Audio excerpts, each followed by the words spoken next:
Thank you, Sue, for the terrific tales about trees. Hi everyone, my name's Christy. I'm the Assistant Naturalist at the Kettle Moraine State Forest Northern Unit.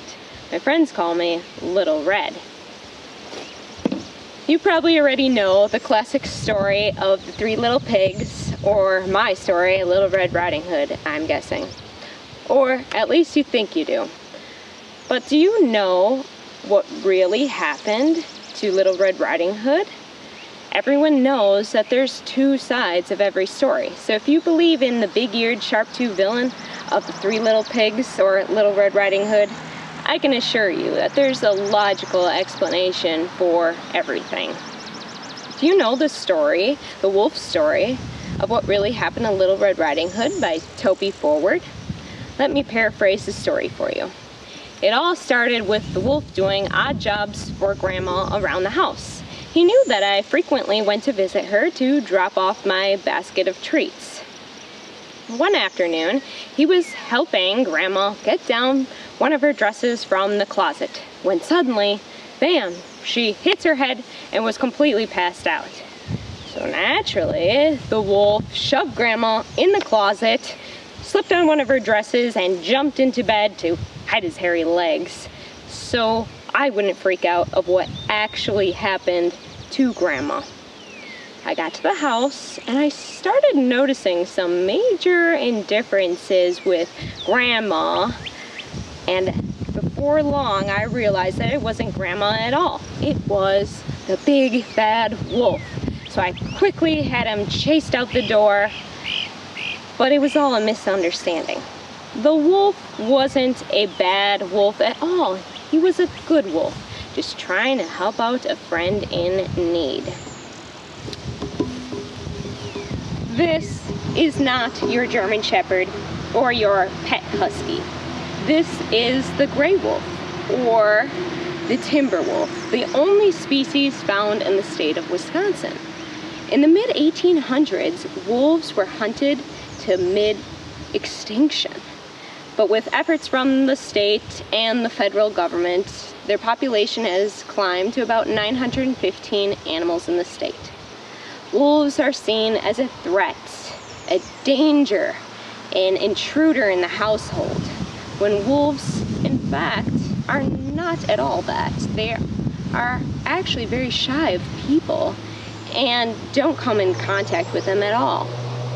But, like any wild animal, if they feel threatened or if they rely on humans for food, they can become a danger. The wolf is about 5 feet in length, or one of me. A male wolf can actually weigh up to 75 pounds full grown. They can be identified by their grayish coloration, or they can be black as well, and if you're lucky you might see a white wolf, which is just an older gray wolf. Their track size is about your hand, or 4 inches in length. There's no other canine species that is as large as a gray wolf. It is the largest of the dog family. And if you look at a skull, you can see that they have a lot of canine teeth. And the canine teeth are used to eat meat. You guessed it. One wolf is said to eat about 20 deer per year. They also, though, enjoy the occasional beaver in the spring and the fall, and they'll eat small game as well.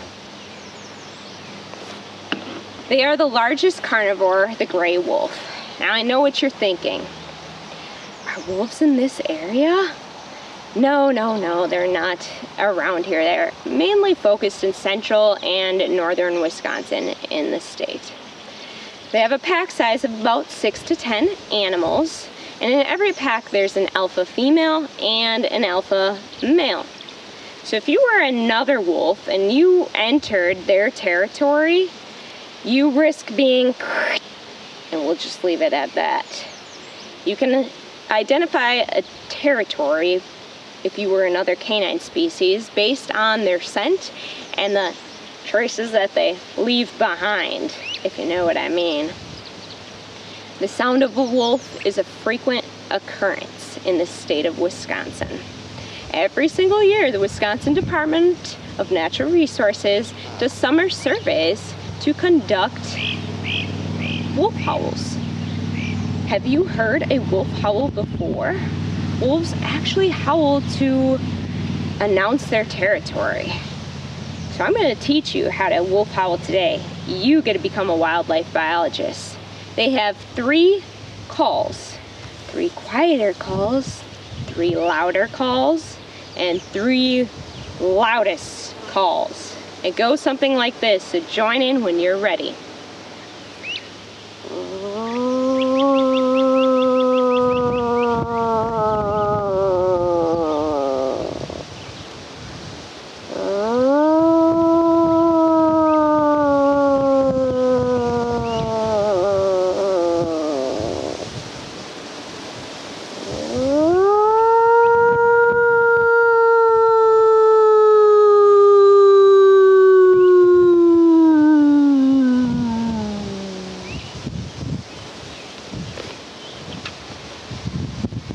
Now on to you, Jackie, for some terrific tales about turtles.